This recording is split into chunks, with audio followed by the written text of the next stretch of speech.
अस्सलाम वालेकुम class 7। I hope you all are fine. Previous lecture में हमने चैप्टर नंबर 8 स्टार्ट किया था, ट्रांसमिशन ऑफ हीट।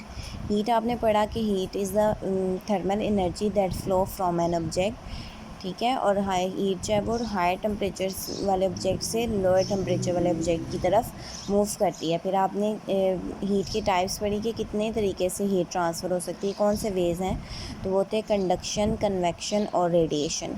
कंडक्शन में आपने पढ़ा कि जो पार्टिकल्स होते हैं उनकी एक्चुअल मूवमेंट नहीं होती, without actual movement from their position, मतलब जो भी पार्टिकल्स हैं उस मैटर में वो एक्चुअली मूव नहीं करेंगे अपनी पोजीशन से, बल्कि एक दूसरे को एनर्जी ट्रांसफ़र करते जाएंगे, ठीक है। आज हमने पढ़ना है कि why conduction in liquids and gases is less than solids. मतलब कंडक्शन और कन्वेक्शन जो है वो, कंडक्शन जो है वो लिक्विड्स में और गैसेस में क्यों कम है सॉलिड्स की निस्बत।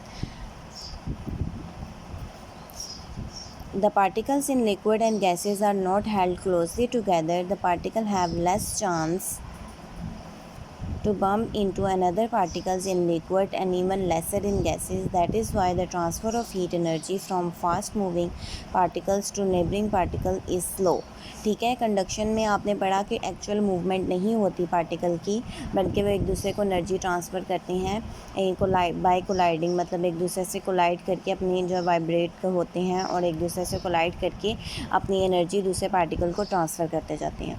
जैसे आपको पता है कि जो सॉलिड होते हैं, सॉलिड में जो होते हैं वो लिक्विड जो हैं वो उनकी पार्टिकल्स की रेगुलर अरेंजमेंट होती है, ठीक है। वो साथ साथ जो हैं वो मौजूद होते हैं इस तरीके से, ठीक है।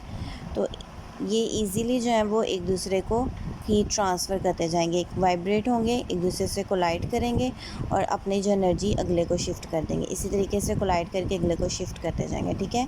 इसलिए कि इनमें जो है वो इनकी पार्टिकल्स की अरेंजमेंट जो है वो वेरी क्लोज होते हैं, वेरी टाइटली पैक्ड होते हैं, इसलिए जो है वो जल्दी से जो है वो अपनी वाइब्रेशन के ज़रिए एनर्जी जो है वो हीट को आगे ट्रांसफ़र कर सकते हैं। इसकी निस्बत अगर आप लिक्विड में देखें, लिक्विड में इसकी निस्बत जो है वो थोड़े डिस्टेंस पे होते हैं, ठीक है।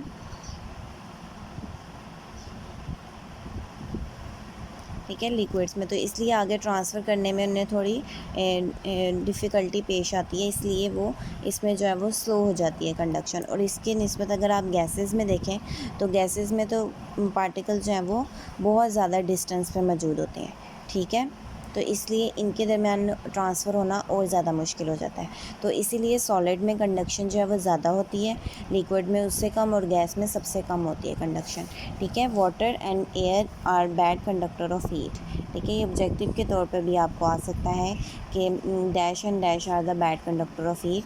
तो वाटर जो है वो लिक्विड की एग्जांपल में है और एयर गैस की, तो इनमें कंडक्शन कम होती है, ये बैड कंडक्टर्स होते हैं एज़ कम्पेयर टू सॉलिड्स, ठीक है। एक ऊपर क्वेश्चन है, differentiate between good and bad conductor. Conductors आपको पता है कि क्या होते हैं कि good conductor material which allow heat to flow through them easily, जिनके अंदर से हीट जो है वो ईज़िली पास हो जाए, इलेक्ट्रिसिटी और हीट, उनको कंडक्टर्स बोलते हैं। जैसे एग्जांपल में गोल्ड और copper.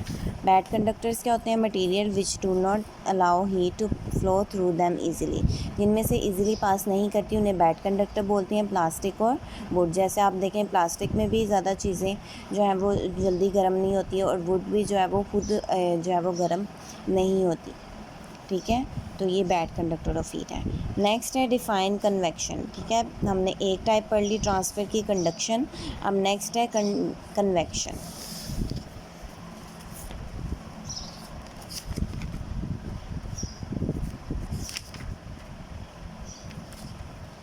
Convection, the transfer of heat, पहले इसकी डेफिनेशन पढ़ते हैं। द ट्रांसफ़र ऑफ हीट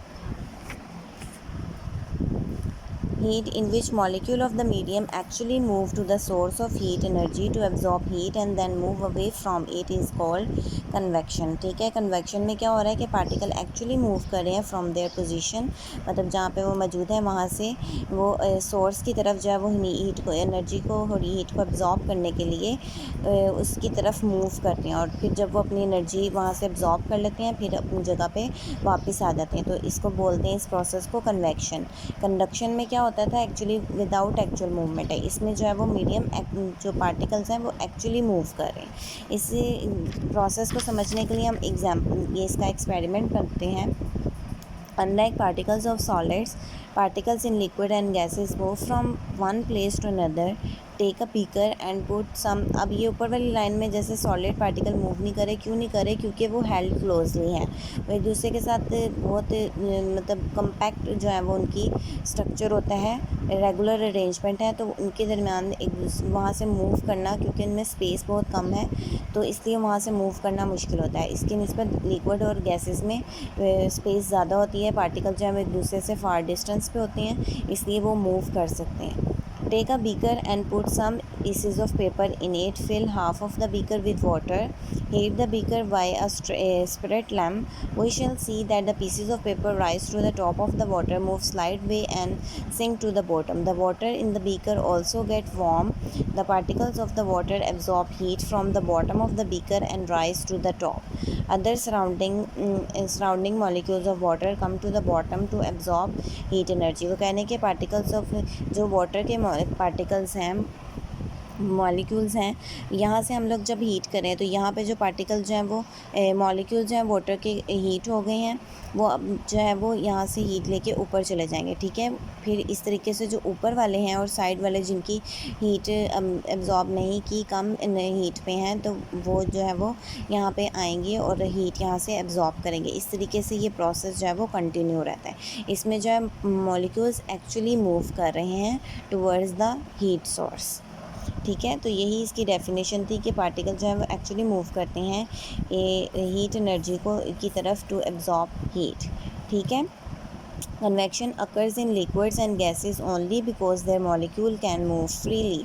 ठीक है, ये भी ऑब्जेक्टिव आपको आ सकता है क्योंकि पार्टिकल जो है लिक्विड और गैसेस में वो फ्रीली मूव कर सकते हैं, इसलिए कन्वेक्शन जो है वो लिक्विड और गैसेस में होती है। और the molecules of the solid are held closely together, they can not move freely, therefore convection is not possible in solid. तो सॉलिड में कन्वेक्शन पॉसिबल नहीं है। उसकी रीज़न यही है कि उनके पार्टिकल्स के दरमियान इतनी जो है वो स्पेस नहीं होती कि वो मूव कर सकें। नेक्स्ट एक और क्वेश्चन है, convection currents. The upward and the downward movement of the molecules of water और air is called convection current. ये जो इसके पार्टिकल इस तरीके से मूव किए थे, इसको फ्लो को कहते हैं कन्वेक्शनल करंट। ठीक है, यही आपके जो है नेक्स्ट क्वेश्चंस हैं। ठीक है, कन्वेक्शन भी हमने पढ़ लिया, जब 6 भी पढ़ लिया, 5, 6, 7, 8 और 9। ठीक है, आज आपका ये काम है कि आपने इन सबको याद करना है और ऑब्जेक्टिव के लिए आप सारा जो है वो थ्रू आउट रीड करें क्योंकि अनसीन ऑब्जेक्टिव आएगा। और इन जैसे लेक्चर डेली का डेली आप जो है वो उनको याद करते रहें। ठीक है, अल्लाह हाफ़िज़।